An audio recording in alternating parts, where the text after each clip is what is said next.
Assalamu alaikum wa rahmatullahi wa barakatuh. Wa alaikum salam wa rahmatullahi wa barakatuh. The ICNM is humbled to receive our guest speaker, our Sheikh and Dariya, Abu Hafsa, who has been here in the past. Alhamdulillah, he was in the community, Abu? No.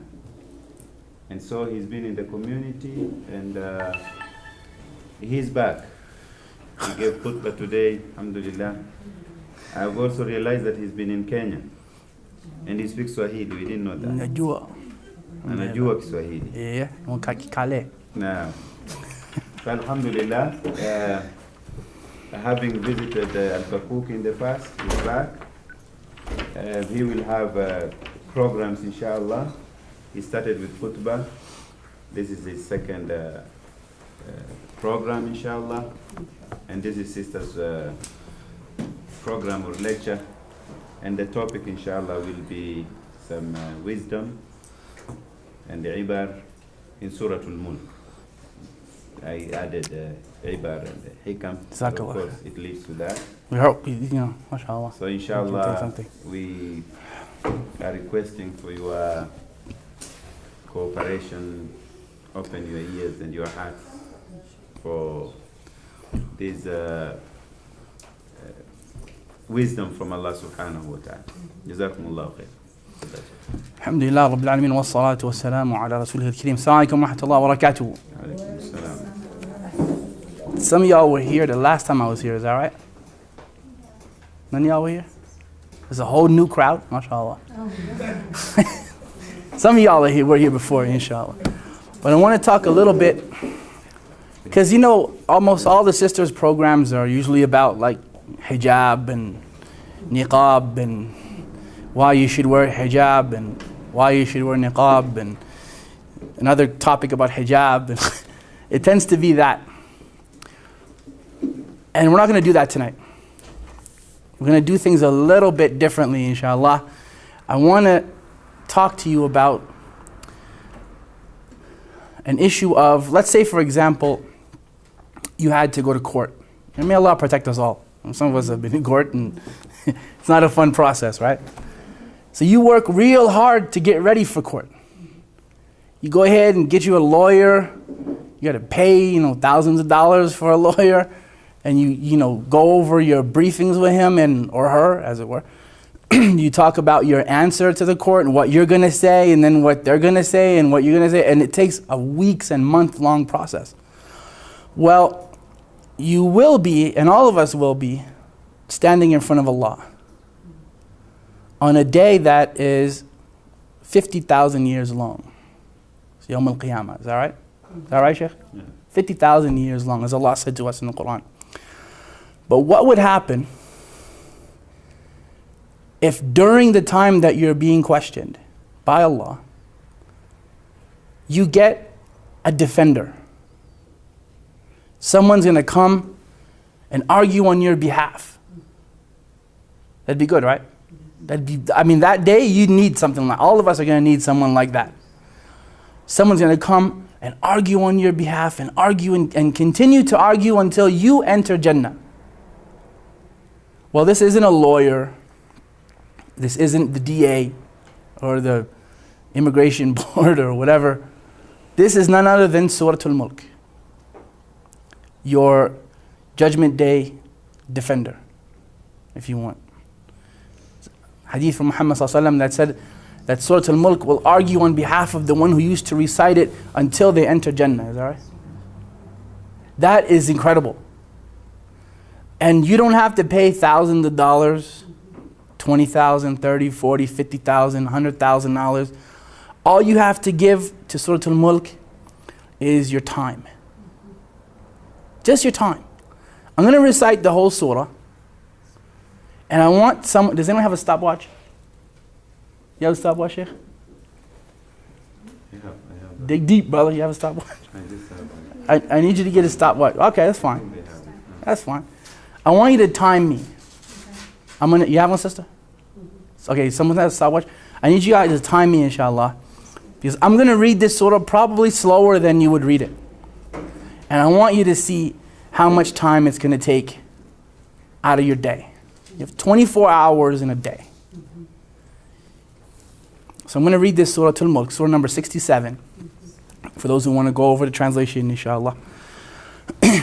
أعوذ بالله من الشيطان الرجيم بسم الله الرحمن الرحيم تبارك الذي بيده الملك وهو على كل شيء قدير الذي خلق الموت والحياة ليبلوكم أيكم أحسن عملا وهو العزيز الغفور الذي خلق 7 سماوات طباقا ما ترى في خلق الرحمن من تفاوت فارجع البصر هل ترى من فطور ثم ارجع البصر كرتين ينقلب إليك البصر خاسئا وهو حسير ولقد زينا السماء الدنيا بمصابيح وجعلناها رجوما للشياطين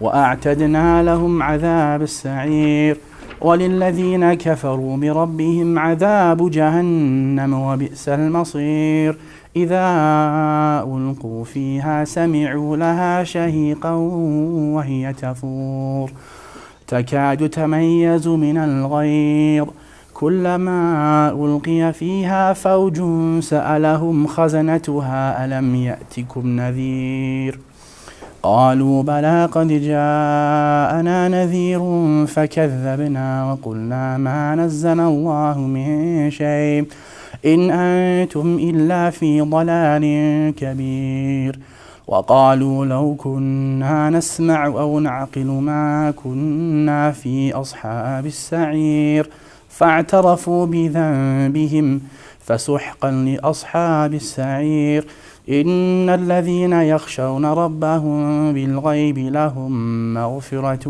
وأجر كبير وأسروا قولكم أو اجهروا به إنه عليم بذات الصدور ألا يعلم من خلق وهو اللطيف الخبير هو الذي جعل لكم الأرض ذلولا فامشوا في مناكبها وكلوا من رزقه وإليه النشور أأمنتم من في السماء أن يخسف بكم الأرض فإذا هي تمور أم أمنتم من في السماء أن يرسل عليكم حاصبا فستعلمون كيف نذير ولقد كذب الذين من قبلهم فكيف كان نكير أولم يروا إلى الطير فوقهم صافات ويقبضن ما يمسكهن إلا الرحمن إنه بكل شيء بصير أمن هذا الذي هو جند لكم ينصركم من دون الرحمن إن الكافرون إلا في غرور أمن هذا الذي يرزقكم إن أمسك رزقه بل لجوا في عتو ونفور أفمن يمشي مكبا على وجهه أهدى أمن يمشي سويا على صراط مستقيم قل هو الذي أنشأكم وجعل لكم السمع والأبصار والأفئدة قليلا ما تشكرون قل هو الذي ذرأكم في الأرض وإليه تحشرون ويقولون متى هذا الوعد إن كنتم صادقين قل إنما العلم عند الله وإنما أنا نذير مبين فلما رأوه زلفة سيئت وجوه الذين كفروا وقيل هذا الذي كنتم به تدعون قل أرأيتم إن أهلكني الله ومن معي أو رحمنا فمن يجير الكافرين من عذاب أليم قل هو الرحمن آمنا به وعليه توكلنا فستعلمون من هو في ضلال مبين قل أرأيتم إن أصبح ماؤكم غورا فمن يأتيكم بماء معين. How long was it? You know? Someone's 5 minutes. 5 minutes. Between 5 and 6, that's usually what it ends up being. 5 to 6 minutes to spend time with your Judgment Day defender. No lawyers involved. You don't gotta go far. You all have a Quran in your house, right? Is that right? Even like it takes longer for the baris to boil, doesn't it? For the rice to boil, doesn't it? It takes longer for the porridge to boil, ugali to boil. What do y'all eat in New Mexico? Masa, tapatillas, right? Yeah, see, mashallah. It takes longer for water to boil than it does for you to read that surah. Out of 24 hours, 5 minutes. Between 5, you probably do it in 5, because I do it kind of slow. So you probably do it in maybe 4.5 to 5 minutes. Now, the question you may say, well, I don't know how to read that. Okay, in 1996, I didn't know how to read it either. This surah took me about 2 months. It's an investment. It truly is an investment of your time. 2 months. Really is not a whole lot of time if you think of it. That's like, what is that? 1/6 of it, what is it, 2 months? 1/6 of a year. It's 2 months, it's not really a big deal. And that's not all day either. It's like an hour a day, maybe. 2 months I learned that surah, alhamdulillah. So I'm not an Arab either, just in case y'all forgot, right? I'm a white guy from the east coast of Canada. Well, I can't read Arabic. Well, neither can I. This is dots. So really, we don't have any excuses, do we? And even let it take you 20 years to learn it. At least Allah knows what you're doing and Allah knows what you're capable of. You don't have to do it as fast as me. You could do it faster or slower. It really isn't a race. It's not a competition between us and everybody else. It's you competing with yourself. Allah knows what you're able to do. So if it takes you 2 years, if it takes you 10 years, if it takes you the rest of your life, at least you're trying to do something. It's 30 ayah. And I'm going to talk a little bit about some of the ayat that stuck out for me. I'm not going to go through the whole surah. And this is by no means a tafsir. I think that there are ulama who are, mashallah, able to do tafsir far better than I am. But these are just some of the ayat that made me fall in love with this surah. And one of the reasons why I like to give lectures about it is because then it gives me a reason to actually read it in front of everybody every day so that I can, inshallah, get the ajr as well. Because I need a lot of Judgment Day defenders for me. I need a lot. One of them, Allah said, الَّذِي خَلَقَ الْمَوْتَ وَالْحَيَاةَ لِيَبْلُوَكُمْ أَيُّكُمْ أَحْسَنُ عَمَلًا. Where Allah said that He created death and life. So death is a created thing, isn't it? Allah said He created it. الَّذِي خَلَقَ الْمَوْتَ وَالْحَيَاةَ. He created death and life. لِيَبْلُوَكُمْ أَيُّكُمْ أَحْسَنُ عَمَلًا. That He may prove which of us or which of you is best indeed. Allah is just. Is that true? Al-Adl. He's just. In fact, the source of all justice is Allah subhanahu wa ta'ala. So He's not going to just, call us all in front of Him and say, okay, you hellfire, you Jahannam, you Jannah, this one Jannah, this one hellfire. Allah establishes proof for us or against us. And this is the time when the proofs are being gathered for or against us. الَّذِي خَلَقَ الْمَوْتَ وَالْحَيَاةَ لِيَبْلُوَكُمْ أَيُّكُمْ أَحْسَنُ عَمَلًا. That Allah has the proof for us or against us. And Jannah comes only by His mercy subhanahu wa ta'ala. وَهُوَ الْعَزِيزُ الْغَفُورُ. He is mighty. In fact, the source of, He is Al-Izz, the Almighty. But also, He is Al-Ghafur. He is the forgiver. Interestingly enough, and the Shaykh is here inshallah, I like having him here because I know I have someone to correct me, bi-idhnillah ta'ala. The angels, they write for you, don't they? One on this shoulder, one on that shoulder. So, did you know that this one who writes the good deeds, has power over the one who writes the bad deeds? Did you know that? He has power over. So the one on the left doesn't write until the one on the right says so. Is that right, Sheikh? Is that right? Don't fall asleep now. I'm not that boring, am I? Jazakallah khair. So the one on the right has power over the one on the left, because maybe you might make tawbah and say astaghfirullah. So when we intend to do something good and don't do it, Allah rewards us. When we intend to do something bad and we don't do it, you get what? Rewarded again. You can speak up. Ain't nobody here. It's like sisters, inshallah. You get rewarded. And then if you do something wrong and intend to do something wrong, you only get one sin for that. But if you do something good and intend to do it, you get multiple ajr. So it's like, mashallah, Allah wants to forgive you. Allah Ta'ala wants to. In fact, He tries to forgive you more than we would ever know. But He still created life and death, because there are some people who are not going to want that. Is that true? Some people don't care. And Allah also revealed an ayah for them. He said, وَلِلَّذِينَ كَفَرُوا بِرَبِّهِمْ what? عَذَابُ جَهَنَّمُ وَبِئْسَ الْمَصِيرُ. It's a pretty strong ayah, right? Strong. Those who disbelieve in their Lord, their punishment is hellfire. Now, we're living in a time where people don't like to mention hellfire, do they? Brother, don't talk about that. It's too harsh.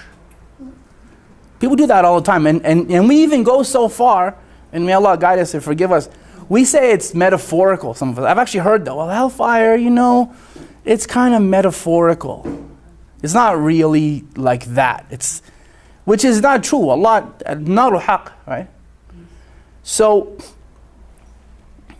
why would you mention that? There are two kinds of people. There are some people where you talk about Allah's mercy with the punishment. And there are some who are really arrogant, right? They don't care at all. Who you talk about Allah's punishment with the mercy. Subhanallah. This is a Makki surah. So when Allah revealed it to Muhammad sallallahu alaihi wasallam, the majority of the people were what? We're not Muslim.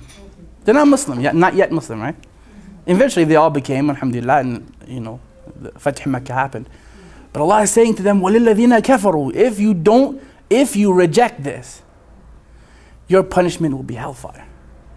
Now, some people need to hear that. Some people, they still need to hear it, but they're more merciful and mashallah, they're into that and stuff. But some people are really arrogant and they need to hear that. إِذَا أُلْقُوا فِيهَا سَمِعُوا لَهَا شَهِيقًا وَهِيَ تَفُورُ. It's very strong description. But one of the things that caught my eye in this surah, in this ayah, تَكَادُ تَمَيَّزُ مِنَ الْغَيْظِ كُلَّمَا أُلْقِيَ فِيهَا فَوْجٌ سَأَلَهُمْ خَزَنَتُهَا أَلَمْ يَأْتِكُمْ نَذِيرٌ. That the guardians of that place, that horrible place, may Allah save us all from it, will ask those who go there, didn't a warner come to you? Now this is very important, because Allah doesn't punish until He sends a messenger. So it's not for us to start condemning people into hellfire. Is that right, Sheikh? It isn't for us to do that. It's not for Abu Hafsa now. Let's say if someone dies and say, well, he's in hellfire. It's not for us to do that. Yes, Allah said generally, وَلِلَّذِينَ كَفَرُوا بِرَبِّهِمْ عَذَابُ جَهَنَّمْ. But the final judgment belongs to who? Belongs to Allah. It's not for me to get up on the minbar. And I've seen this, brothers do this, and Allah knows, subhanAllah. A celebrity dies, and then the first thing they do is start slamming them. Like, that person's dead, they can't even defend themselves anymore. Allah knows where they're going. That's clear, and we don't have to worry about that now, because they're back to their Lord. But it's interesting. أَلَمْ يَأْتِكُمْ نَذِيرٌ. Did a warner come to you? Now these people are going to answer those guardians. قَالُوا بَلَى. Yes. A warning did come to us. قَالُوا بَلَى قَدْ جَاءَنَا نَذِيرٌ. A warner came to us, but فَكَذَّبْنَا. We denied him. We denied that warner. وَقُلْنَا. And we said, مَا نَزَّلَ اللَّهُ مِنْ شَيْءٍ. مَا نَزَّلَ اللَّهُ مِنْ شَيْءٍ. Why would Allah send something down? They said that. And they were in clear misguidance for doing so. SubhanAllah. So a warner has to come. But this is the beautiful part. وَقَالُوا لَوْ كُنَّا نَسْمَعُ أَوْ نَعْقِلُ. You know, today we're living in this, everyone is intelligent. Everyone uses their intellect, right? The atheist, it's not intellectual to believe in God. They say that, don't they? Especially y'all who go to like university and stuff, you hear that all the time. People will tell you, we're too intelligent for that now. We have too much intellect for God now. They say that. And I travel a lot, and people always, university students especially, come to me and they say, my professor says that we're too intelligent for God. SubhanAllah. Well, Allah subhanahu wa ta'ala was very clear, and He said, وَقَالُوا لَوْ كُنَّا نَسْمَعُ أَوْ نَعْقِلُ. These people are going to say, if we only listened and used our brain. SubhanAllah. Allah is choosing these words for a reason. نَعْقِلُ. If we only used our brain and we only listened, we wouldn't be in this place. We wouldn't be here. Your intelligence should lead you to Allah because He's the one who gave it to you in the first place. You didn't buy your brain on eBay. Allah gave it to you. So we're supposed to use it. And our hearing, because when people tell you something good, take it. People may look at you in the hot sun and it's not intelligent to wear your hijab. Of course it is. Why? Because Allah said so. Has nothing to do with the men. Nothing to do with Abu Hafsa. I'm just here. I have a hijab from all y'all anyway. وَقَالُوا لَوْ كُنَّا نَسْمَعُ أَوْ نَعْقِلُ. Allah said if they only listened and used our brain, we wouldn't be أصحاب السعير. فَاعْتَرَفُوا بِذَنْبِهِمْ. And they confessed their sins by saying that. This is important. This is really something. When I read that, I was blown away, because this is the thing now everyone likes to say, how intelligent we are. This is the information age. It's not the knowledge age anymore. It's the information age. But if we really are intelligent, then it would bring us to the worship of Allah subhanahu wa ta'ala. Another ayah. إِنَّ الَّذِينَ يَخْشَوْنَ رَبَّهُمْ بِالْغَيْبِ. Right after this one. That those who worship Allah in private, in secret, لَهُمْ مَغْفِرَةٌ وَأَجْرٌ كَبِيرٌ. For them is tremendous, is forgiveness and a tremendous reward. When you're by yourself, that's you. That's me, that's us. When the lights are off and no one is around you, right? Or maybe your husband or family is around you. That's you. That's us. We are like that. That's how we are in private. That's why Allah has a tremendous reward for the people who worship Him in private. Because there's no one to look at you and go, MashaAllah. What an amazing hijab. MashaAllah. What an amazing beard. That's for the brothers. Y'all don't have those. If you do, we can talk later, inshallah.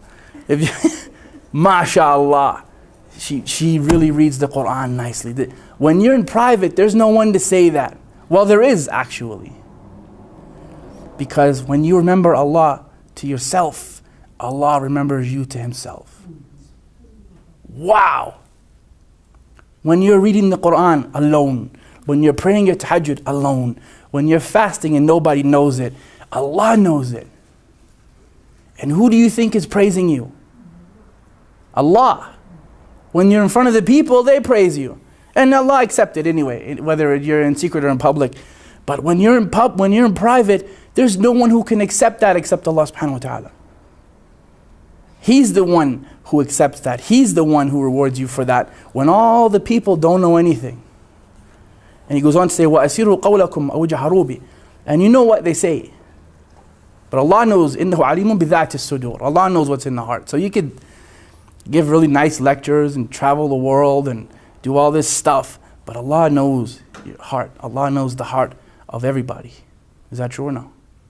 That's true. It's easy to say colorful words, but Allah knows. أَلَا يَعْلَمُ مَنْ خَلَقَ. And shouldn't He know best of who He created? But again, we're going to make mistakes, no? We'll make mistakes. So Allah said, وَهُوَ اللَّطِيفُ الْخَبِيرُ. Latfa. He is delicate in how He deals with us. Because we're not perfect. But He is aware of what you do at the same time. So don't take that kindness for weakness. It's an awesome, awesome surah. And I'm going to move down a little bit. SubhanAllah. I'm going to leave some for you guys to go ahead and read on your own, inshallah. Because this surah is something you need to have a relationship with this surah, in any case. قُلْ هُوَ الَّذِي أَنْشَأَكُمْ وَجَعَلَ لَكُمُ السَّمْعَ وَالْأَبْصَارَ وَالْأَفْئِدَةَ. That He is the one who gave you your hearing. I always get asked, what do you think is more difficult? Not being able to see or not being able to hear? And I always answer not being able to hear. Because Allah mentions it first all the time. If you can't hear, you need another language for people to talk to you. You need sign language, right? And it's the hardest question I've ever been asked by someone. I did a halaqah once. It was subhanAllah, it was deaf people. And if you think about that for a minute, that's really crazy. It was a room full of deaf people. So I was there with this, Braille Quran, and I had a sign language interpreter, not Muslim, beside me, and everything that I'm saying, he's doing the signs, and I got deaf people catching the lecture in sign language. So we have Arabic, you have Braille, you have English, and we have sign language at the same time. Wow. So one of the questions I got, and subhanAllah, what does the Quran sound like? And I thought, how many times do we put the Quran on as a background noise? We're talking and we're drinking tea and we're eating samosas and bhajiyas and whatever, and tortillas or whatnot. It's New Mexico, right? You can't eat. And the Quran is just playing, and Allah is talking about Jannah and Jahannam and Qiyamah, and we're just sitting there and just it's just there for barakah.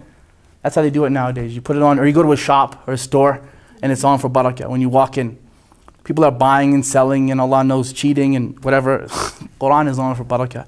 And I got a deaf person in a lecture asking me, what does the Quran sound like? And you get to that point where you don't have any words. For me, it's rare. My wife will tell you, it's rare. This guy even talks in his sleep. But that day I was just blown away because I had no answer for that person. How do you tell someone what the Quran sounds like?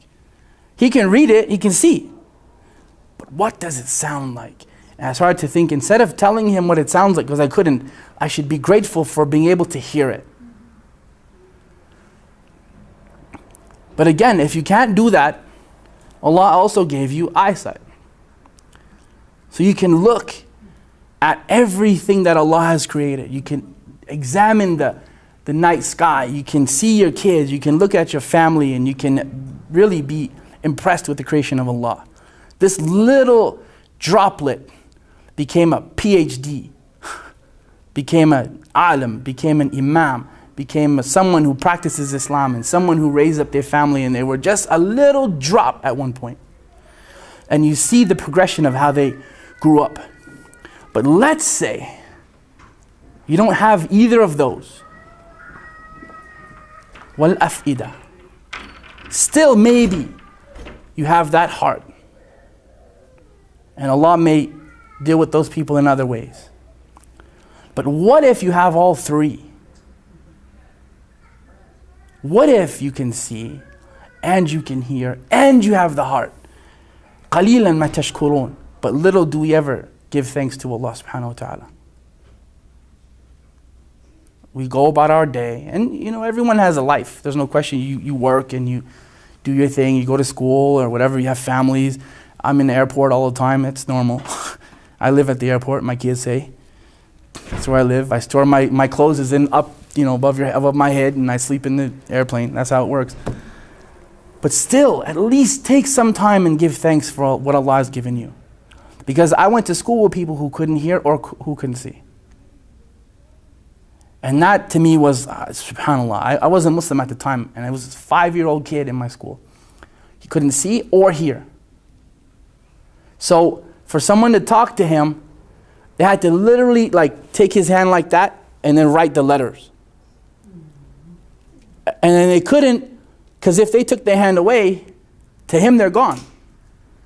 So they had to write the letters and keep their hand like that, and then he would turn it and write back.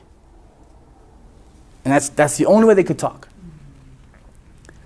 Now this person, inshallah, he won't be held accountable for his hearing or his eyesight. And he may thank Allah for that in the Jannah, inshallah. He may thank Allah for that. But us, we need to thank Allah here. And this surah is an amazing reminder to that exact point where Allah has given us so many things. And not everyone has those. And I did get asked a question by someone before. Aren't you angry with Allah? I'm like, really? What? First of all, that's not going to help. Because being angry with Allah doesn't get you what you want, right? So I said, why would you say that? Why would you ask me if I'm angry with Allah? Because you can't see. I said, you know, when you have a kid and you walk the streets of Albuquerque, let's say you're walking outside somewhere, you see something you don't want that kid to see. Anything. Could be a billboard, could be anything. What do? You do that. You cover his eyes, right? You may not slap him like that. You're going to hurt him. But you might do this then, so you can't see. Well, what if someone did that for you since the day you were born? Would you be angry? Because they're stopping you from seeing things that are not appropriate. The trade-off is that you got to be patient with not seeing the things that are appropriate. That's the only thing you got to do. So being angry with Allah, no. It should make me grateful. But us, all of us, we have so many faculties that we should be grateful for and not worry too much about what we don't have, inshallah. Because worrying about it is not going to bring it back. Being angry with Allah isn't going to bring it back. Flipping out and losing it isn't going to bring it back. But at the end of the day, and I'll close with this, قُلْ هُوَ الرَّحْمَنُ آمَنَّا بِهِ وَعَلَيْهِ تَوَكَّلْنَا. When you believe in Allah subhanahu wa ta'ala, we have reverse in here, right? People who became Muslim. When you became Muslim, did you feel like you had a choice? You did? No, you said no, right? Yeah. When I became Muslim, I felt like I didn't have a choice. Not because I knew a lot of Muslims, I didn't know any Muslims at all. I knew like one sister who took my shahada. But I felt like if I deny Islam, it's as if I've denied the sun. It's like, you can't, even if you can't see, you can't deny the sun. Because it burns you, especially us, right? Don't call us rednecks for nothing. If you deny the sun, even if you can't deny that, that's undeniable. I felt, honestly, like the truth of Islam was undeniable. You can't deny that. You can, if you want, and people do. But it just would be illogical for me to say, well, this isn't real. So when you say that He is Allah, قُلْ هُوَ الرَّحْمَنُ, actually, He is the most merciful. So you acknowledge Him. And when you do that, the next step is آمَنَّا بِهِ, to believe in Him. Belief is a belief in the heart and it's action on the limbs.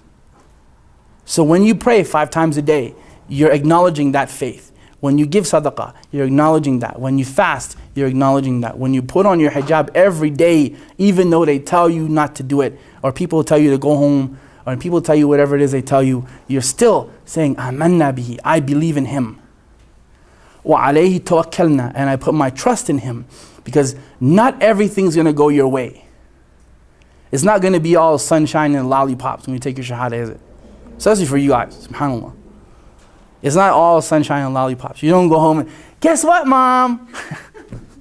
I became Muslim. Your mom's, vete, get out of here, get lost, What do they say in Somali? Or in Swahili, what is it? Gwenda uko, right? Get out of here, get lost. My mom was like, my dad was funny. I told my dad I became Muslim. So, well, as long as you don't go to jail. My dad's like, oh, redneck white guy. As long as you don't go to jail, I don't care what you do. So, but not everyone has that. I never had grief with my family at all.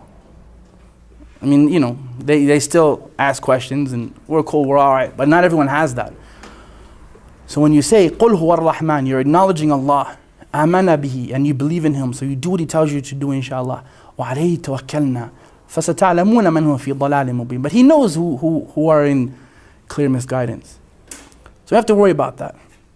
Our job is to simply to share the message that we have with our deeds and with our words, and to tell people the beauty of Islam, and not only that, more importantly, to show it to them. Because if you show people the beauty of Islam, then we don't have to talk about it so much. They're going to experience it all by themselves. So I really urge you, Jazakumullah khairan, to fall in love with this surah, to look at it, to read it, to look at the legitimate tafsir of it, so that you get to know your Judgment Day defender. يقول قولي هذا واستغفر الله لي ولكم. السلام عليكم ورحمة الله وبركاته. Inshallah, we have a question session. Whoever has a question, please ask directly. This is where I get in trouble.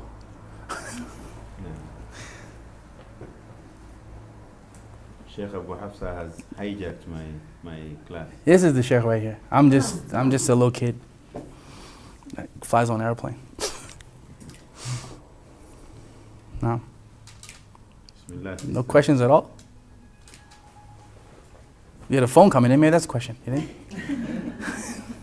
You know what I used to do when I was in Australia? I told people if your phone rings in a lecture, it's $20 you got to put in the masjid. Yeah, but the problem is that I did that and my phone went off and I had to actually pay. So I don't do it no more. Can you tell us how you came to Islam? You mentioned telling your parents that you became Muslim. Yeah, I read a lot. I'm addicted to reading. I read on the airplanes, I read in the airport, I read a lot still. But in 1992, I read the autobiography of Malcolm X. And Malcolm, ironically enough, was the one who was responsible after Allah for literally bringing me into Islam. He wasn't alive in 92, obviously. He died in 1965, may Allah give him Jannah. And he used to do dawah when dawah wasn't cool. Before we had all the nice conferences and the hotels and the cool airplanes and everything else, Malcolm X was flying all over this country after his Hajj and into Canada as well, telling people basic Islam. He didn't know a whole lot about Bukhari and Muslim and Ibn Taymiyyah and Kathir and so on and so forth, but he knew the basics and he knew enough to captivate the imagination of a little kid from Canada. So in 92, I heard that book. It was an audio book that I had. I still have it, actually. And every now and then I go back and read it because Malcolm is the man. You know, mashallah. He's our shaheed, and may Allah accept him as a shaheed. Even still, I go back and say, man, 92, I read that book. I read that book, and I also read Alex Haley's Roots before that. And I read the book. Y'all probably seen the movie. I read the whole book, like 1,700 pages. it was in Braille. It was 7 of these books, so double-sided. See this double-sided page. So I'm sitting there on the bus, going home and back and forth to school, and I'm 1,731 pages. I remember reading that whole book. It took me 3 months. And that was what got me fascinated with African American history, which brought, of course, Malcolm X into my life, and so many others. Black Panthers and Stokely Carmichael and Nat Turner and all these people that I just was like, wow, these people did some damage when they were alive. Because they were stolen from their home. I don't like to say trade, because I'm like, what trade? What did Africa get? You know, it's not a trade. It's a mass kidnapping of 20 million people. And Malcolm X was the one that opened literally these eyes in here. I just hit the mic. Well, anyway, these eyes in here about what that is. And you don't have to be sighted to see injustice. So I was really fascinated with Malcolm X, and I wanted to be Muslim in 92, but I couldn't find any Muslims. I didn't know any Muslims at all. No dawah in my city, except for like the kebab houses and stuff like that. You go and eat spicy food and go home and cry. Because that's really all we had. And then people didn't even say they was Muslim. Some of them just wouldn't say it. They would change their names and you wouldn't know who's who. Tony's Kebab House. That don't sound like no Muslim name. Al-Hajj Malik Shabazz, that sounds like a Muslim name. So in 96, I ended up going to work, not from Toronto, I live there. I'm from Nova Scotia in the eastern part of Canada. Boondocks and close to the ocean. I went to work in Toronto in 96 and I met a sister there. And she basically told me the 5 pillars of Islam, which I knew already anyway. But I said, all right, let me just let her go. So that she knows that I know what I'm talking about. Because I just came to her and I heard that she had a different, Arabic name. And I just told her I want to be Muslim. It was like the fastest shahada probably in Canadian history. There was no convincing already. That was done 4 years ago. So I took my shahada in 96. And in 98, I started doing this. And now it's, Lord, 2014. Yeah, this is for a long time. 16 years? SubhanAllah. That's a lot of air miles.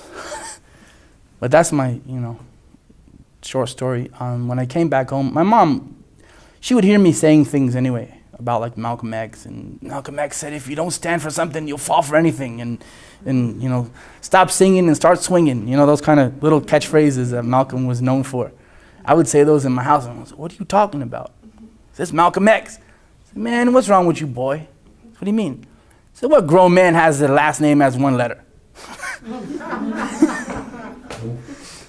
I'm like, Mom, that's his name because he didn't want to take the slave name of the forefathers who were forced on him. So he took the variable X, which is the unknown.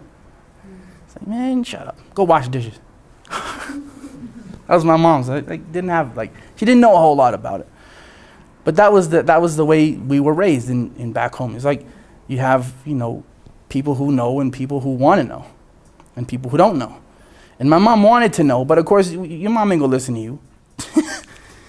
That's what my mom told me when she took shahada from my wife in 2012. You know how hard I worked on that shahada? Malcolm didn't work as hard as me on that shahada. Only took him a year when I read his autobiography. It took me from 96 to 2012. Man, 16 years. My wife does it in 2 days. SubhanAllah. So I asked her, I said, Mom, I've been talking to you for years about Islam. Why you didn't listen to me? So I ain't got to listen to you. I ain't got to listen to you at all. I listen to her because my wife comes, very soft-spoken. Mama, do you want some tea? Very quiet, peaceful. I'm a redneck, crazy kid from, Canada. My wife is all polite and nice. And that went a long way with my mom. So, alhamdulillah, my wife took the shahada. I worked real hard on it. So, anyway, as long as she comes in, that's all I care about. Alhamdulillah.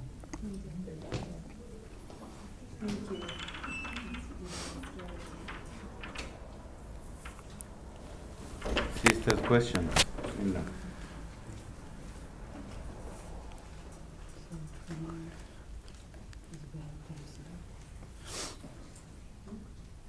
There are questions excluding women from religious activities, such as attending the masjid.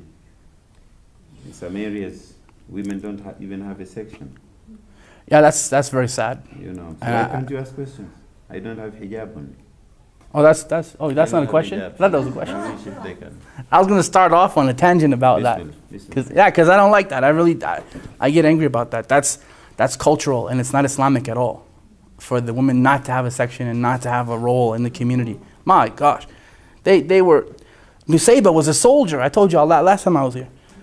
Nusayba fought men. Like, fought them. Not like talked, you know how ladies fight now. No. Nusayba had a sword that was actually given to her by a man. Muhammad told him, give her your sword, because he was running away. He was taking a hike. Nusayba took the sword and he said, wherever I looked, I saw her fighting. To my left and my right. And her son, during the battle of Uhud, or a battle, had his leg chopped. Right? Imagine, flip out. Now, someone hit your son's leg now. Oh no, my son can't fight. No. You make a protest and you can't fight. No, you're gonna. Nusayba bandaged up his leg, told him, go back and fight. And then she caught the one who did it. And she chopped his leg. And when he fell, she was going to cut his throat. And Muhammad said, hey, you avenge yourself. Like, that's enough, Mamara, you've avenged yourself. So that's, you know, the women had a role. They didn't have, okay, it wasn't like this, where the way it is now, where the women are hidden and they don't just, when it's time to cook the potluck, that's the only time they call the sisters, right? Because we can't cook nothing. We can't even heat up nothing, never mind cooking. We barely know the pizza number. You can't even call for food no more. Because even when you order, it's not like how your wife makes it. So when it comes, it's like, I didn't want that. She orders different olives than me. We can't even do that right. But the sisters need to actually take a role. Don't wait for a role to come to you. Don't wait for that. So that's not going to happen. So develop groups and start your own stuff. Do your own dawah groups and your own sisters halaqah and your own support groups. Do that. Don't wait for the masjid to give you permission. Take permission. Because it's easier to say sorry than it is to ask permission. Some of y'all know that already, apparently. But don't wait for that, because culturally, people aren't going to get it. I'm Muslim since '96. Some of y'all been Muslim before that, right? Has it changed? No. In some cases, it has, when the sisters have actually taken control of their own community. But this is what has to happen. Take initiative. Don't ask people who, you know, haven't given you your place in 30 years to automatically start giving it to you now. They're not going to change overnight. Allah guide them and us. It's a cultural thing. It's not an Islamic thing. Because of course you can do it. With this number, you can do a lot of stuff. I mean, Muhammad sallallahu alaihi wasallam and Abu Bakr changed the world. Two people. One a prophet. Khadija was the first Muslim, actually, who took Shahada. That small group of people, with the help of Allah, changed the world. The world, it's never going to be the way it was before. So don't look at numbers, look at quality. So if you're finding that you're being ignored, then talk louder, do more. No one can ignore results. No one can ignore results. Results will always be, you know, you can't ignore that, inshallah. So you live in Canada? Yeah, I live in Toronto. And are you finding that, are there differences between the way that Canadians view Muslims, non-Muslims, versus here in the States? We're starting to see this wave of Islamophobia sort of rev its head again. What's the climate like there? We are America light, basically. So we do have that in some cases. We have the Islamophobia kind of thing going on. A lot of times what ends up happening, and I don't really blame the non-Muslims as such. I know I get a lot of like grief for this, but I don't blame the non-Muslims as such. And I'll tell you why. They're getting a narrative. They're getting a Fox News narrative. They're getting a BBC narrative, in Canada at least. Y'all got BBC here? You got CNN, which is worse. And Fox News is like cartoons. It's not even news. But this is the narrative that they're getting. If you look at how much Fox News puts into their quote-unquote dawah and how much we put into ours, I'm not surprised. I'm actually surprised that the Islamophobia hasn't raised its head as much as it did already. Because they're being told that they should be afraid of you. Us. They're being told they should be afraid of us. That we're going to blow everything up, we're going to wreck the country, and we're going to cancel the World Series, and we're going to flip out and do everything bad and horrible and wrong. And we're quiet. We just kind of sit and go, well, you know, Allah will help us. Okay, you can raise your hands to Allah, and that's fine, and you should do that. But also stretch your hands to your neighbor and help them. Because then are they going to get a different narrative. It's not about pamphlets and DVDs as much. And we were talking about this earlier, Sheikh. It's about us being involved in Albuquerque and helping it be a better place. It's about us being involved in Toronto and us being involved in all these different cities, so that when Fox News starts its cartoon dawah, there are hundreds or even more, thousands of people that are going to reject that, because they know that Aisha is friendly. They know that Amina helps the community. They know that Fatima is easy to talk to. They know that Hafsa is a person who takes care of the kids. They know that when they leave their house, Nusayba is going to take care of it for them. They know that. But if we're quiet, all they know is one thing. So we have the ability to tell the truth, but we're not doing it as much as we should. And reverts know what I mean, because we had to wait to become Muslim. I couldn't find Muslims. I found out later that there's a community of over 3,000 Muslims in my city. And I don't live in a very big city. And I do now, but I didn't then. So I come home and it's like there's this mosque, and I'm like, there's a mosque in my city? Are you kidding? So I went there, and they gave me the address in Toronto. I said, yeah, the mosque is on this, place. I thought, man, I'm going to go here. It's going to be closed. Because I ain't met no Muslims in this city. And there's all kinds of people from everywhere. Except from I'm one of the only white guys there. I was the only one at one point. So they're all coming up to me, brother, everyone's my brother, now that I took Shahada. When I needed help and to learn about what being your brother was, I couldn't find any of y'all. But now all of a sudden I'm your brother. Okay. So they're shaking hands and kissing my forehead, which I hate. Hate it. I don't like it. I'm a grown man. I don't want to be kissed by another grown man. Thank you very much. Kiss me, you got to pay a mahr. But anyway, I, got past it and dried my forehead off. I'm serious. Brother came and hugged me right there. That wasn't in the Malcolm X book. I never learned that from the nation. They don't do that. They don't kiss each other. But anyway, that's a cultural thing. But my whole point is, don't wait for someone to come to you. Because they're going to have their own ideas, and they're going to have their own, who they think you might be. So if we're active in the community and we're doing stuff to make Albuquerque better and to make New Mexico better, then they're going to have at least a choice. And then if they still have the Islamophobia, it's their fault and it's not yours anymore. Right?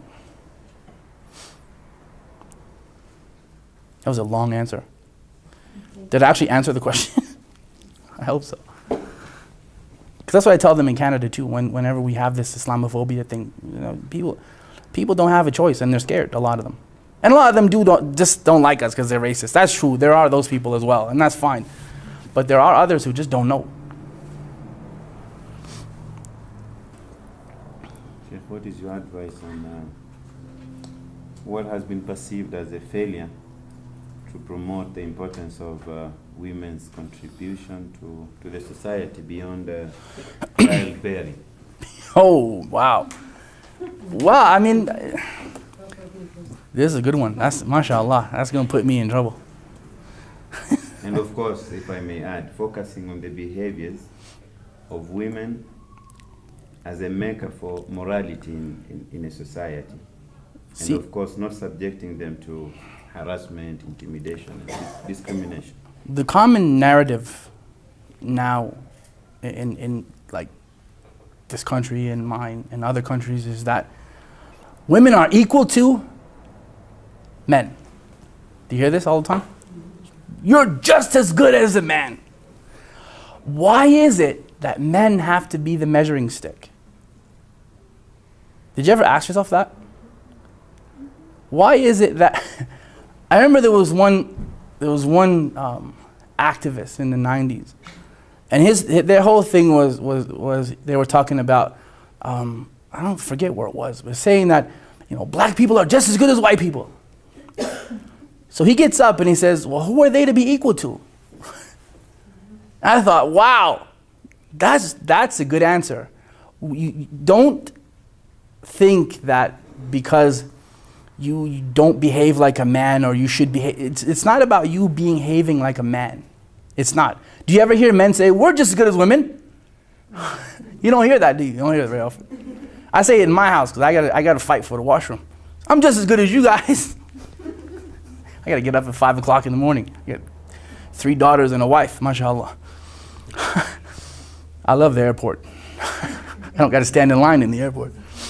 But this is the thing. So when women start doing the things that they're excellent at, and it's not just giving birth. I'm not saying y'all should just stay home and cook. That's not what I'm saying at all. I just told you that Nusayba was a soldier.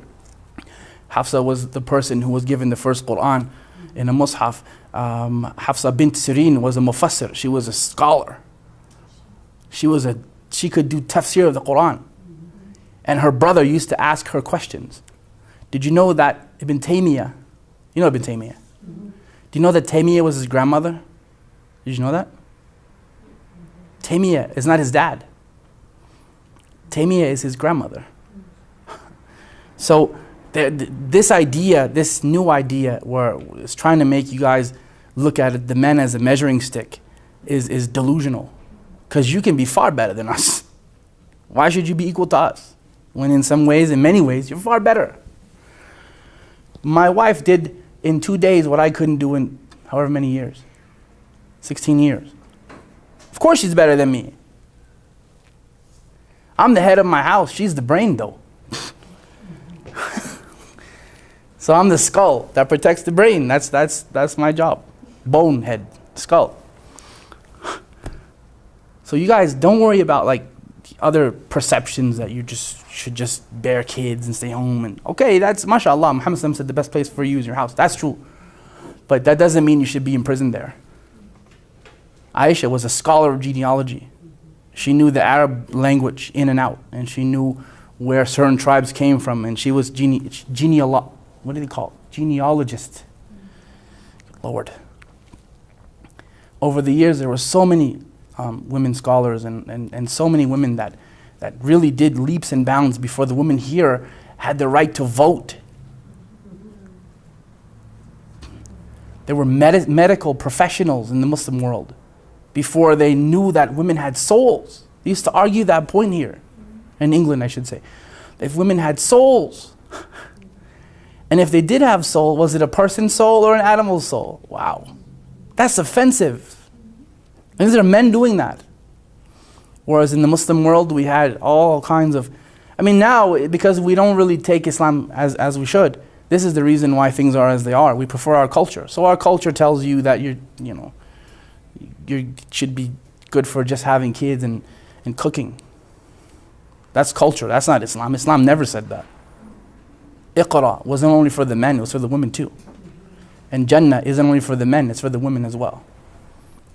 So my question to you is, who are the men to be equal to? You can be much better than us in so many ways.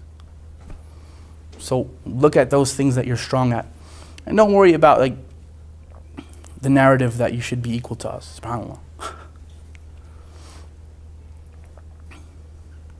In Surah Al-Tahrim, Allah subhanahu wa ta'ala is putting this clear. If you compare Asya and Fir'aun, of course. Who is better? He was a king, he was wealthy. Yeah. You know, he ruled Egypt. He was well known. But subhanallah, Asya prevailed.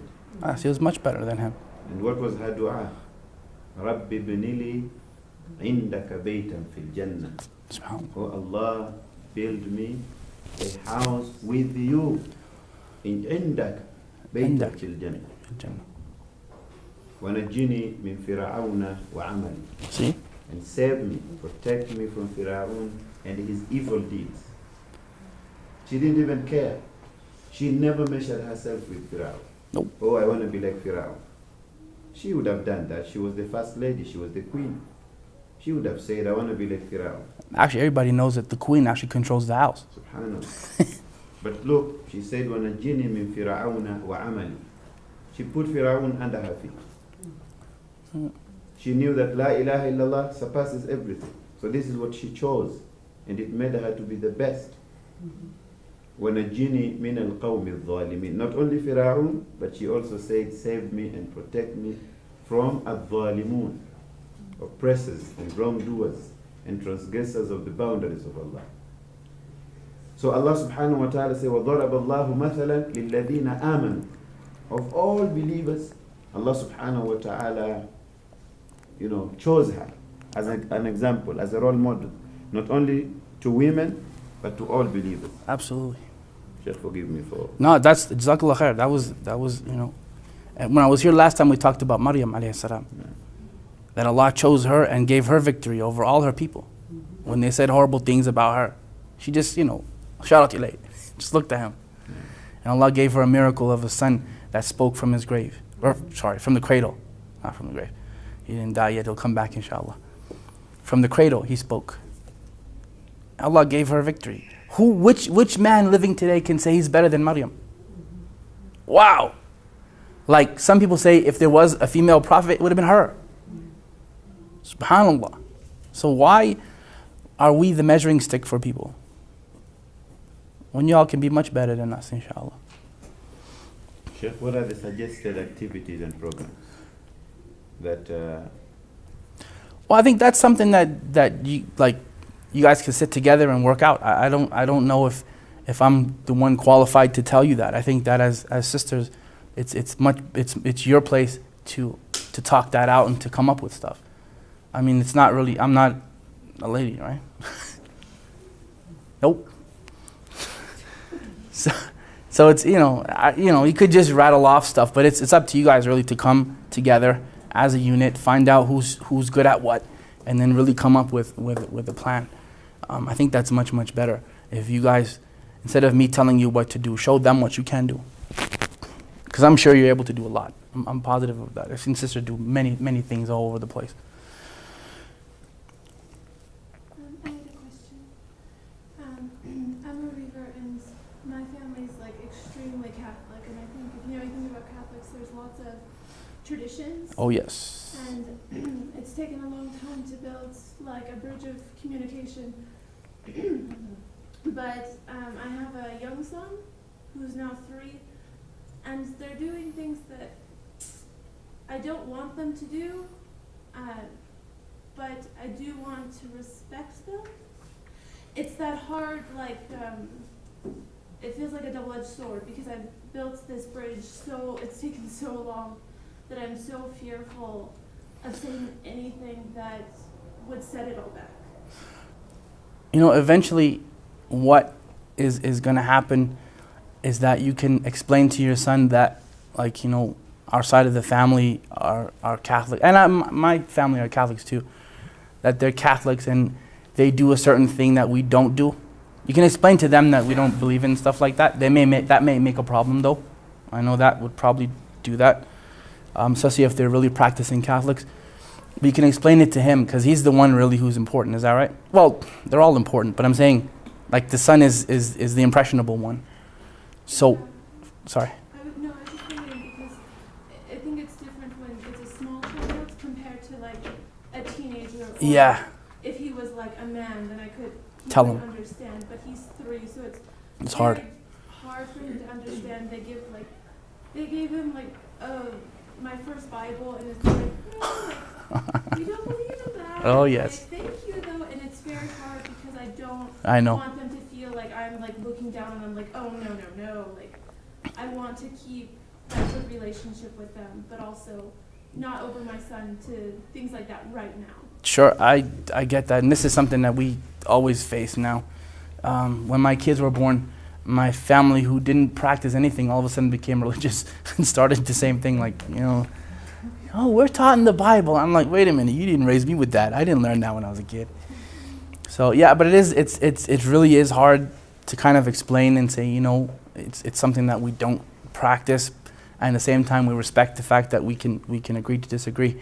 It is hard, and Allah help you with that. It really takes a lot of tact and a lot of wisdom on your part, and a lot of politeness as well, so that they don't get offended. I really don't know the best way to say it except to still like be polite to them and respectfully agree to disagree. It's not for me to tell you flip out and tell them off, and that's not. I don't think that that's going to help anybody in any case. But I think that being polite to them and showing them as much kindness as possible, and, you know, respectfully drawing the line with them. I know that's easier than it sounds, harder than it sounds. So may Allah help you with that, inshallah. Every one of us goes through that. We all go through it, especially those of us who are Catholics and different religious beliefs, we all go through those kind of trials with our families, and it really is a fine line. It really is. After, inshallah. Jazakallah khair. I wish I could have provided you a better answer than that, but it's something that I've been going through as well. It's challenging. It is Challenging for any river. I think we were all born Muslims, all of us. Hadith of the Prophet, "Kullu mawludin yuladu ala al-fitra." All of us. The difference is that some of us were raised in an Islamic home from the beginning, and others were raised outside Islamic home. That is the difference. So when we say, when did you revert to Islam, we need to keep in mind that we were all born Muslims. In fact, that is why the word convert has been rejected. Yeah. Right, revert, which means you are a Muslim, فَأَبَوَاهُ يُهَوِّدَانِ أَوْ يُنَصِّرَانِ أَوْ يُمَجِّسَانِ. It is your parents, because they belong to a faith or a religion. It is them who guided you either to be a Catholic or a Christian or a Muslim. But we were all Muslims. Now it's not very easy. Think of a Muslim converting to Christianity. Is it easy? Poof. A priest coming here to give da'wah, even to open his mouth, to discuss Trinity here, and telling all Muslims on Friday. But these people are inviting us to the church, and they say, present Islam. Yeah, they are. You see? And so it takes patience. It really takes patience. And I think this is a mistake. We need to revise and review the science of the relationship between a revert and her parents or her family. Yes. You can mess up everything, I'm sorry to use that.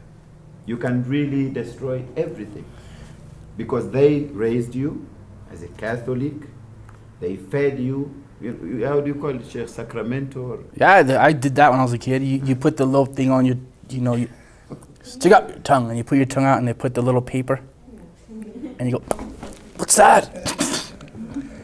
I remember Ash Wednesday, I went to the thing, and they took the ashes, and they put the ashes on my head. You know how they do the thing with the ashes? And I didn't know, because I didn't see the guy. So he just comes in, man, you put dirt on my head.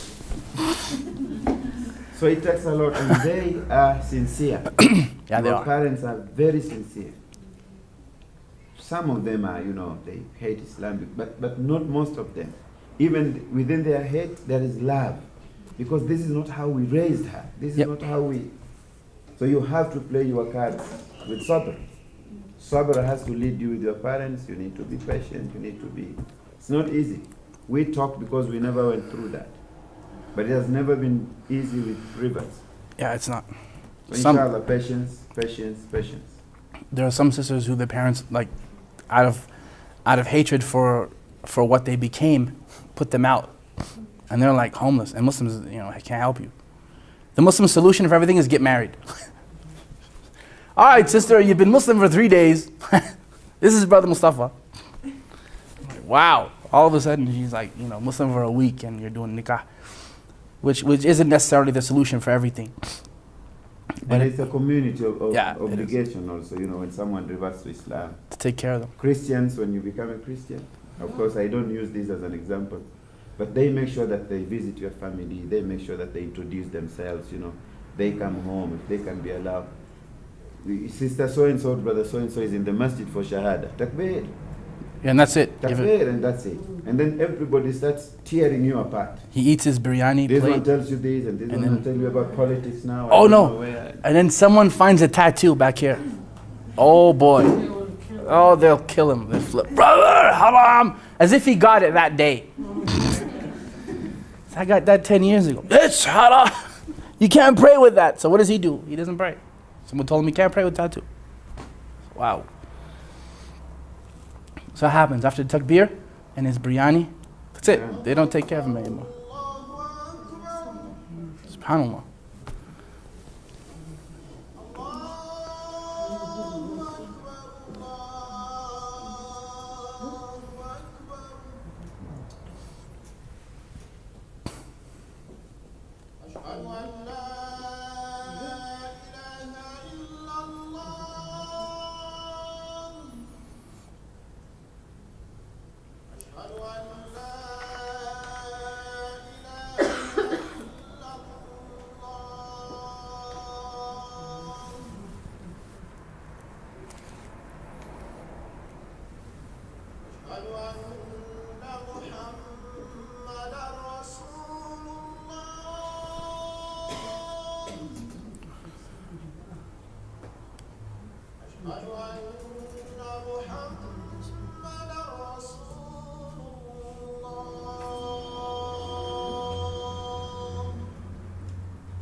Yeah, mashallah. So yeah, I don't think I mentioned it yet, but my wife wanted to be a nun at one point. She became Muslim when I was in Kenya. We had dawah sessions and she came out and took her shahada from that, alhamdulillah. But she wanted to be a nun. So you can imagine, like, I'm giving her Quran, she's giving me Leviticus and Bible and whatnot. But this is what she wanted to be. And she was very sincere in that. She was very sincere in that. But when she saw the truth of Islam, Allah guided her to it. But it's now for us to be very patient with her family, because they're Catholic still, and my family. And it's not easy. It can be very tense at times, but it really comes with the wisdom. And eventually they'll get it. Eventually, if you explain it to them nicely, and they will have that love, as long as you don't shut them out. As long as you don't shut them out. We're not allowed to shut people out because they disagree with us. No matter what some other people might tell you, to, make bara to them and get rude. That's not what we're supposed to be doing, inshallah. To always keep them close, but explain it to them and nicely that, this is something we don't believe in a nice way, like the Sheikh said. And it is a science. It's not something that you just flip out. Because when we become Muslims, sometimes we have this. New Muslims have this zeal, right? Like brothers will go home and if the family has a dog, he'll bring the dog to the forest and leave it there, right? He'll break the TV in the house, he'll flip out. And this happens and this is something that, subhanAllah, it comes from ignorance, really, it does. It's not from Islam to go ahead and, do these things in your family's home. First of all, it's not your house in the first place. That's what I would tell that brother. It's not your house. You're gonna go and start changing the house. Go get yourself your own house. So it is a science, sister. May Allah help you with it, inshallah. And subhanAllah, Sheikh, we're all praying for you as well. Last question is, there is should I say, the widespread ideology of women leading Salatul Jama'ah. Wow. Eid and Juma. Really? Where? Yes. Really? It started with one. That'd be awkward, wouldn't it? Amina, some years back now. And not only leading Salah, they lead Salah and then they translate it. Really? Rabbil Alameen, what do they sing it? And then all praise is due to Allah, the Lord of all the worlds. Is that like? And men and women stands together, and hijab and what is not a condition. See, again, widespread. This is the problem when people think that the men are the measuring stick. This is the problem, right? Oh, since they lead, how come we can't lead? You know what? I want someone to say, since the women can wear gold, how come the men can't wear it? You never say that. You never hear people saying that too much. Actually, you do sometimes, don't you, Sheikh? But it's important that we understand that men and women are in the sight of Allah equal. You know that. But physically different. We do different things. We do different things. And that's the reality of the situation, is we do different stuff.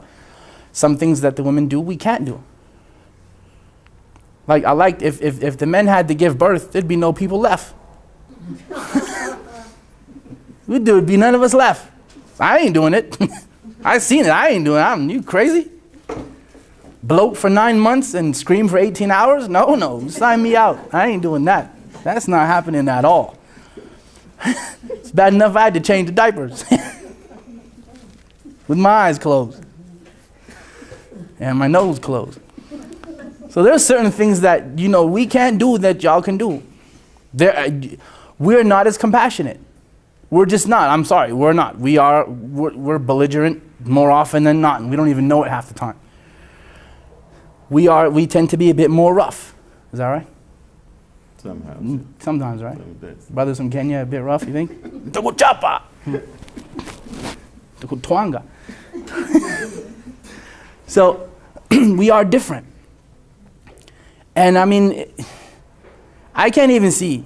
And it would be awkward for me to have like a sister in front of me bending into ruku.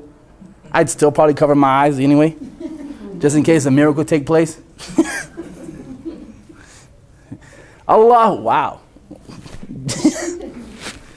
So this idea that, again, it goes back to like, the roles are not interchangeable. The men are responsible for certain things and will be questioned about them. Don't think it's like a free holiday. And the women are responsible for certain things. And the men and the women are spiritually equal and physically different. That's just the way Allah made it. It would really be boring if we were all the same. Imagine I got to fight with my wife to lead the salat. Man, it's bad enough if she gets all her money. No one ever complains about that, right, Sheikh? If I earn a living, I got to spend it on the whole house. If my wife earns a living, she'd keep it all. How come the ladies don't beef about that rule? Y'all never beef about that. I want my husband to have half. I like to hear Dr. What's her name? I mean, does she do that? Does she beef about that? In Islam, the lady gets to keep all her money, even if the man makes $30,000 a year and she makes $30 million a year. She gets to keep it all. If she gives it to him, it's sadaqah. No one ever beefs about those rules, right? But they want to lead the salat. Well, sorry guys, I ain't make the rules, inshallah. Allah is the one who gave us different roles and different responsibilities, and that's how we complement each other. It's not a competition. And just because the women don't do what we do doesn't make them less than us. That's a cultural stupidity that is also rampant as well, and it's nonsense. And just because we do certain things doesn't make us better than them or better than you guys, inshallah. So may Allah help us. We have to know what we're supposed to do and maximize that, both men and the women. And if Allah created you as a lady, then be the best lady you could be. You ain't gotta be a man. Alhamdulillah, right? That's right. And if Allah made us, the brothers, we should try to be the best men that we could be. There's no competition, it's complementary, inshallah. That's why Allah put us here, to complement each other and not to compete.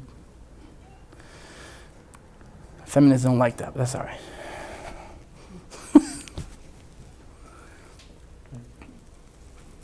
Jazakumullah khair for attending. And may Allah subhanahu wa ta'ala increase us in knowledge. Ameen. Grant us better understanding and special thanks and dua to our Shaykh here. He travels a lot, as he said. His bedroom, he said my bedroom is an airplane. Coach. Aeroplane. And coach class. Alhamdulillah. May The Allah small reward seats. him for, as you see, many people want their kids to be, we are after dunya more than akhirah. Alhamdulillah. And this is your sheikh, by the way. I'm your brother. So I'm just your visiting brother. That way. May Allah subhanahu wa ta'ala reward. These sisters have a habit of a guest making dua for them, knowing that you're a musafir. اللهم اغفر لنا وارحمنا وعافنا واعف عنا واهدنا سبل السلام وتب علينا وتوفنا مع الابرار. ربنا ظلمنا انفسنا ولم تغفر لنا وترحمنا لنكونن من الخاسرين. ربنا اتنا في الدنيا حسنة وفي الآخرة حسنة وقنا عذاب النار. سبحانك اللهم وبحمدك واشهد ان لا اله الا انت استغفر واتوب اليك.